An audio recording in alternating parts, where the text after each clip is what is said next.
Ryan Mallory's quiet suburban life is shattered when fake HOA enforcers taser his elderly father, believing him to be an easy target. The mastermind behind this attack, Thomas Radley, a wealthy developer, has been using intimidation to seize homes for his profit. But he underestimated the Mallorys. What he didn't know was that Robert Mallory wasn't just any old man. He was a four-star general, and his family wasn't to be messed with. But listen to how this drama turns, and how justice, in the end, was served in a way no one saw coming. Part 1. Shocking Injustice. It was one of those rare, quiet afternoons when everything seemed to slow down. The sun hung lazily in the sky, casting long shadows across the neatly trimmed lawns of the suburban neighborhood. Ryan Mallory had just returned home after a grueling day at the office. His mind was still buzzing with legal jargon, but at least now he could retreat into the comfort of his home. His wife, Megan, was in the kitchen, the rhythmic clink of ceramic plates filling the air as she unpacked groceries. Their two children were out playing in the yard, the faint sound of their laughter drifting through the open windows. It was peaceful, serene, even idyllic. But then the doorbell rang. Ryan froze, his body instinctively tensing at the sound. It wasn't the usual visitor.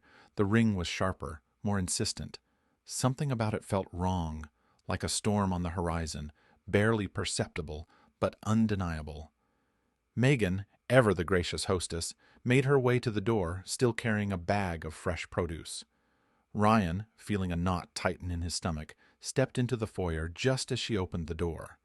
Two men stood there. Their uniforms were neat, crisp, too perfect to be anything but official.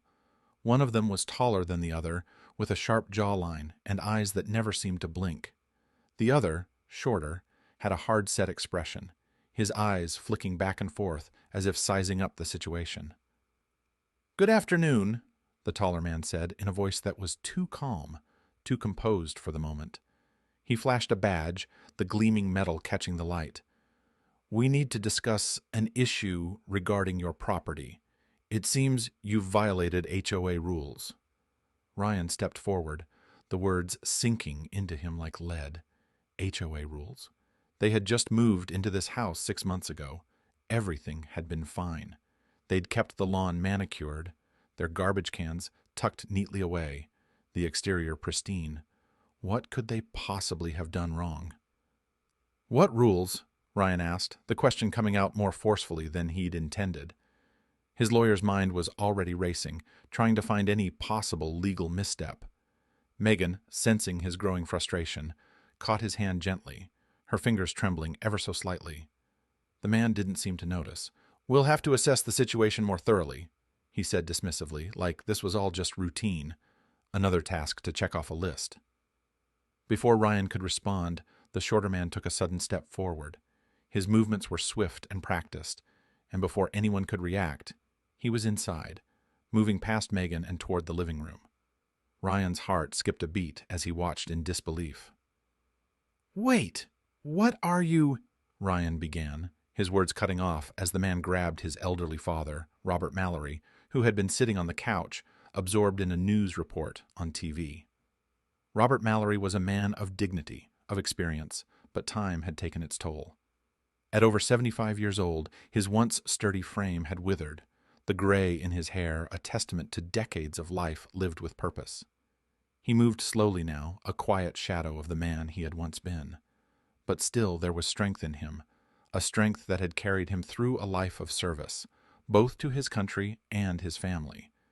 The younger man, however, didn't care. He grabbed Robert's arm with a force that made Ryan's blood run cold, yanking him toward the door as if he were nothing more than a rag doll. "Hey!" Ryan shouted, his voice cracking with the sudden surge of anger. "What are you doing?" His father, confused and frail, tried to resist, but the man was too strong. They reached the porch, and Ryan's heart pounded in his chest as the man pushed his father down into the chair, holding him there as he pulled out something from his belt. A taser. "Stop! What are you doing?" Ryan's voice broke the stillness of the moment, but it was too late.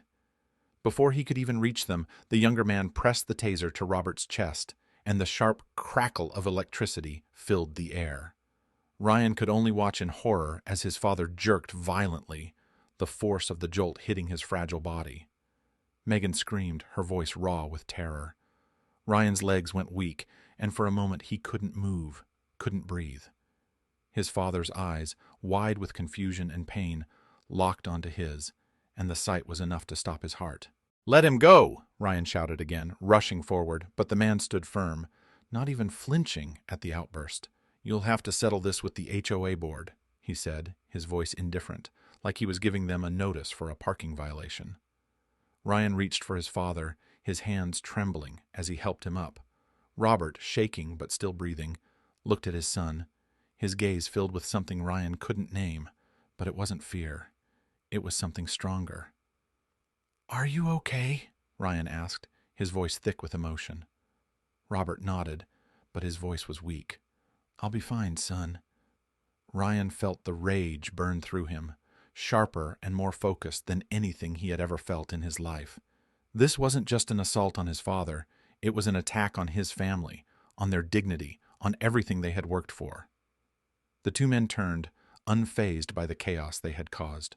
With cold, dazzled, mechanical steps, they made their way back down the front steps and onto the sidewalk, disappearing as quickly as they had come, leaving only the silence in their wake. Megan stood frozen in the doorway, her face pale, and for the first time in years, Ryan felt completely and utterly powerless. Ryan stood frozen, his pulse roaring in his ears. His father, Robert Mallory, was slumped against the porch, gasping for breath, his frail chest heaving with each shallow intake of air. The shock of the taser still seemed to ripple through his body, his skin twitching involuntarily. Ryan knelt beside him, heart pounding as he placed a hand on his father's shoulder. The world felt like it was closing in on him. "Dad, are you okay?"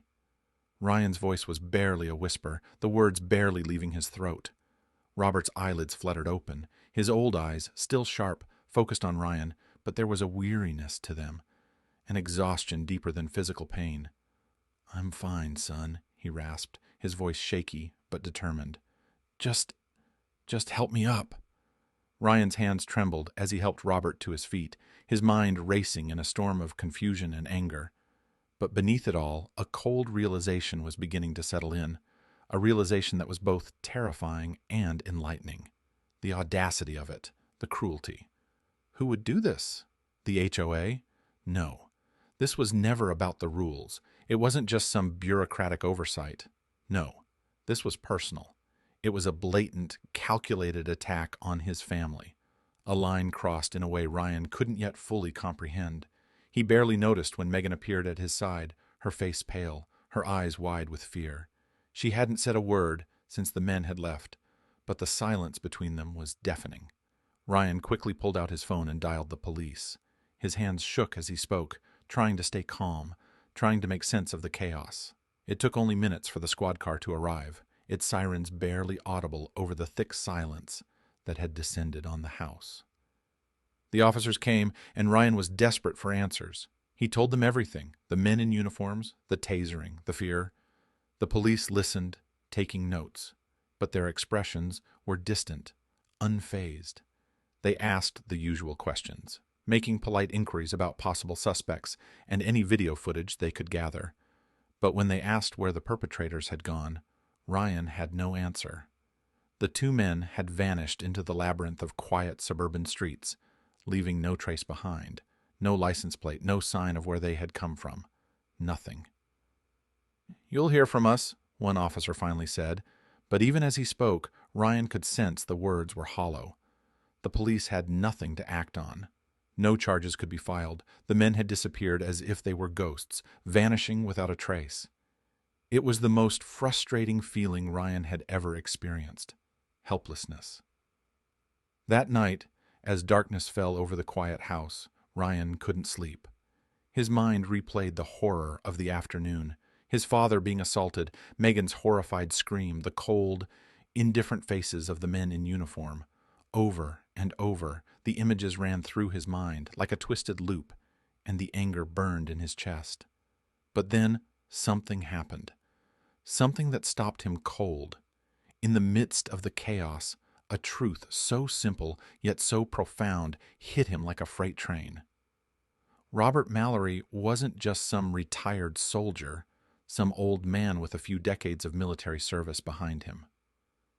Ryan had always known his father had a storied past, but in that moment, everything clicked. His father had never shared much about his time in service, not the details, not the intricacies of what he had done or who he had become.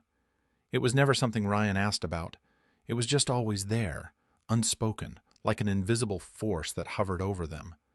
But now, with the brutal memory of the taser still fresh in his mind, the truth was undeniable. Robert Mallory was a 4-star general.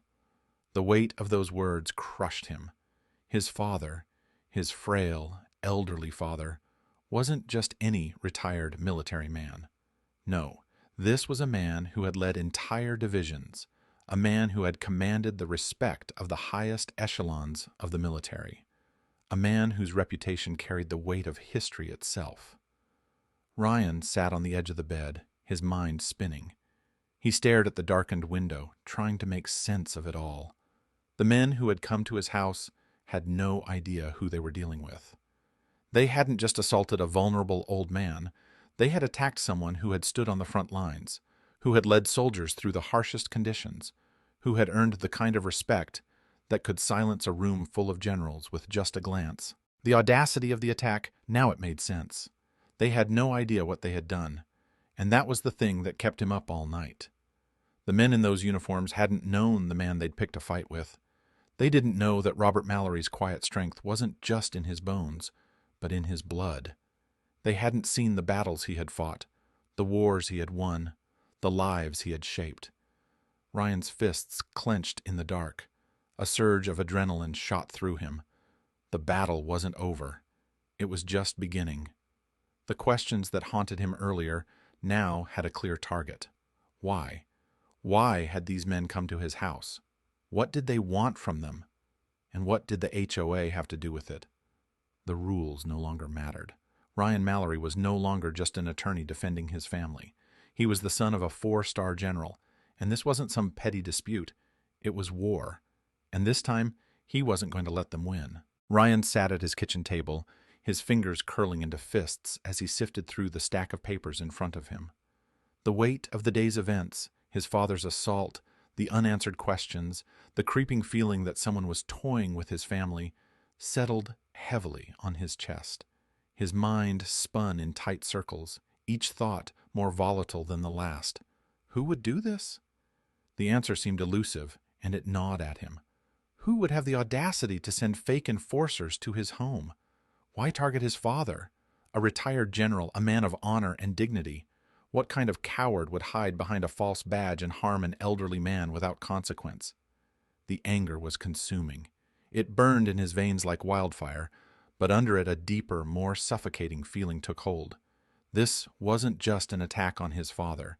This was an attack on his family, his home. Ryan's phone buzzed, a simple sound that sliced through the thick silence. He didn't need to look at the caller ID. He knew who it was. It was time to get to work. He called in every favor he had, old friends from his days as an attorney, military contacts his father had trusted. His mind was sharp, methodical, as he sifted through records and contacted everyone who might have any lead, no matter how small. It was the only way to make sense of the chaos that had turned their world upside down. And then it hit him, the most chilling discovery. The men who had come to his door, the ones who had brutalized his father, they weren't even affiliated with the HOA. They weren't enforcers. They were nothing but hired thugs, mercenaries, people with no allegiance, no legitimate purpose. They didn't belong to any association or law enforcement agency. They were just tools, hired by someone with the resources and the audacity to target a family like his. His blood boiled. Who could possibly be behind this? Ryan knew he couldn't let this go. The stakes had just gotten much higher. No longer was this about petty neighborhood politics or HOA bylaws. This was about something far more sinister, something personal. Someone had crossed a line, and now they would pay. He leaned back in his chair, his mind working in overdrive. Who would hire mercenaries to intimidate his family? There was only one place left to turn: his father's old contacts. Ryan knew he couldn't do this alone. He called the men his father had fought alongside, military veterans who had served under Robert Mallory during his time in the service. These men weren't just soldiers, they were family, and they understood loyalty better than anyone. Within hours, Ryan had a team of his father's former comrades working alongside him. They dug into the mystery with relentless determination. They pored over surveillance footage, piecing together fragmented details of the fake enforcers' movements. With every passing minute, they grew closer to uncovering the truth. Ryan wasn't going to rest until he knew who was behind the attack on his father. He sat across from one of his father's old contacts in a dimly lit bar, the kind of place where conversations were hushed and business was done in the shadows. His eyes were tired, but his resolve was clear. Every lead, every scrap of information brought them closer to the people who had orchestrated this attack. And then, as Ryan took a slow sip of his drink, his phone buzzed again. He glanced at the screen. It was one of the men on the inside team. His heart skipped a beat. "Ryan," the voice on the other end of the line was low, grim. "We've got a name." Ryan leaned forward, his breath catching in his chest. This was it, the moment he'd been waiting for, the lead that would unravel everything. "Who is it?" Ryan's voice was sharp, all business now. Every ounce of his focus was trained on the phone, on the man's words. There was a brief pause before the voice spoke again, the name slipping out like a dagger through the quiet. "Thomas Radley." Ryan's mind reeled. The name meant nothing to him at first, but as the details of Radley's connections began to fill in, the pieces clicked together like a puzzle falling into place. Thomas Radley wasn't just some nameless figure. He was connected to powerful forces, a man with influence who had the resources to make such an attack happen, a man who would stop at nothing to control the people around him. Ryan's grip tightened around the phone. This wasn't just a man who had hurt his family. This was a man who would pay. It had taken weeks of relentless investigation, phone calls, and sleepless nights, but at last, Ryan and his team had tracked down the mastermind behind the fake HOA enforcers. And as the pieces of the puzzle clicked into place, the truth was more unsettling than Ryan had imagined. Thomas Radley, the man responsible for orchestrating the attack on his father and family, was no small player. He was a wealthy developer, a man whose influence stretched deep into the community. His mansion, perched high on the hill like a monument to his power, reflected the kind of arrogance only wealth and untouchable status could breed. He had been using the HOA rules as a front, sending out hired thugs to intimidate homeowners, hoping to scare them into selling their properties for a fraction of their worth, all so he could develop the land for his own profit. But now, standing at the edge of the storm he had created, Radley was about to realize that no amount of money or influence could protect him from the consequences of his actions.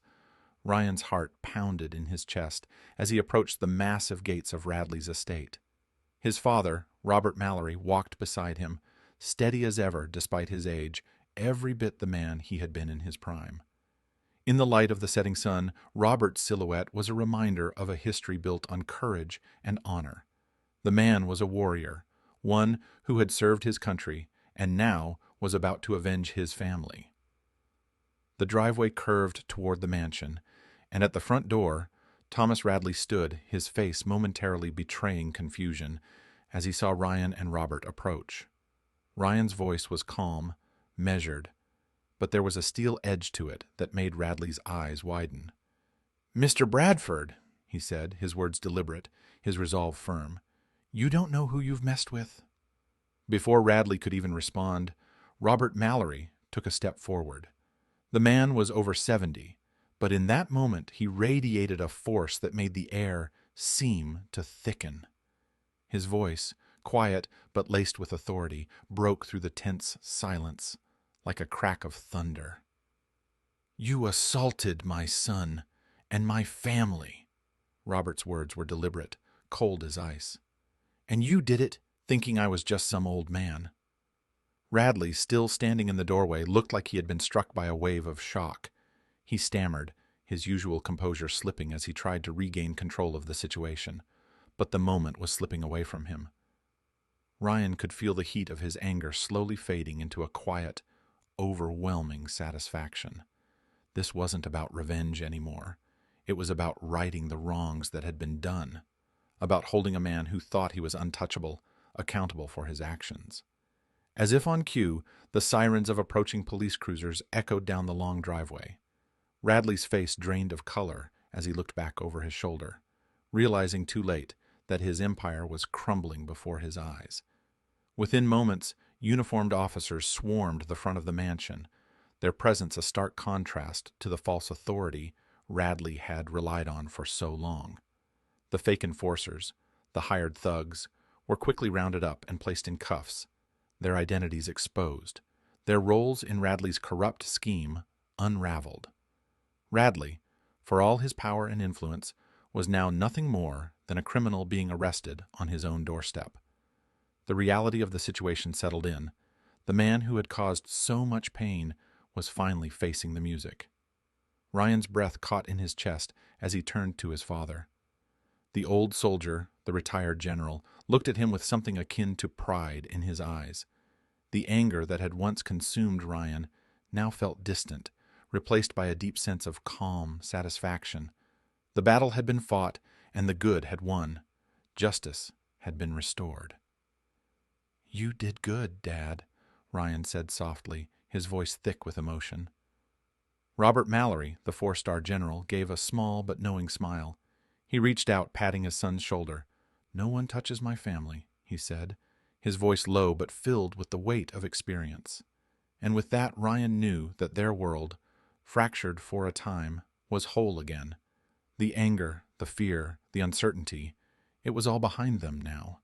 The man who had wronged them was being led away in handcuffs, and the justice that had seemed so out of reach was now firmly within their grasp.